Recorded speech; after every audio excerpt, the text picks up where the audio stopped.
दोस्तों आज की वीडियो में देखेंगे एसक्यूएल सर्वर में हम किसी भी कॉलम को किसी भी इंटीजर कॉलम को सम कैसे कराते हैं। तो स्टार्ट करते हैं। एसक्यूएल सर्वर ओपन है मेरे पास और मैंने इसको कनेक्ट। देन मेरे पास एक डेटाबेस मौजूद है पॉइंट ऑफ सेल का, ठीक है।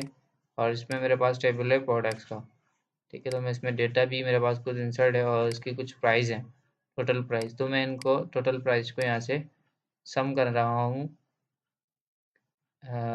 तो कैसे कर रहा हूँ देखते हैं। यहाँ से मैंने न्यू क्यूरी और मैंने यहाँ से इसको डेटाबेस पॉइंट ऑफ सेल कर लिया और यहाँ पे मैंने सिंपल क्यूरी लिखी है सिलेक्ट फ्रॉम टेबल का नाम आपका, ठीक है, टेबल आ जाएगा। और यहाँ पे लिखेंगे हम फॉर्मूला सम फंक्शन, सॉरी।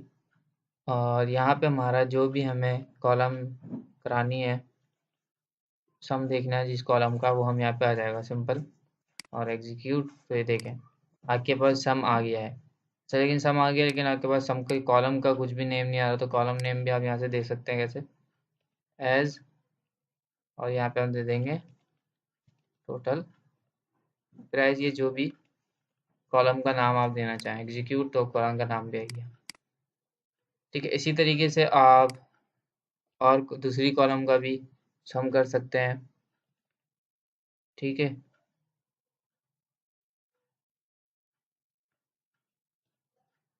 जो सी भी कॉलम आपने सम करवाना है वो आप यहाँ से इसी तरीके से 2-3 कॉलम भी एक साथ दे सकते हैं।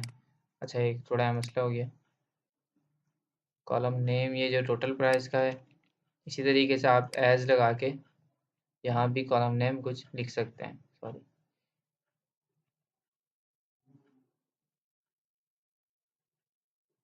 जो भी आप देना चाहें, सही है। तो ये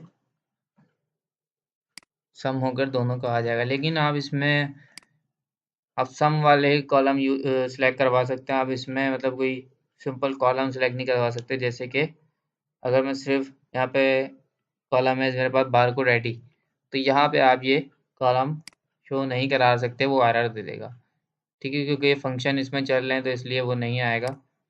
यहाँ सिर्फ आप जो फंक्शंस वाली फील्ड्स होंगी वो आप कॉलम कॉल करा सकते हैं। तो अभी सम वाली हमने यूज़ की है, तो यहाँ से आप सिर्फ सम वाली ही मंगवा सकते हैं। अपने इंटीजर या डबल है जो भी है कॉलम, आप उसका सम इस तरीके से करवा सकते हैं।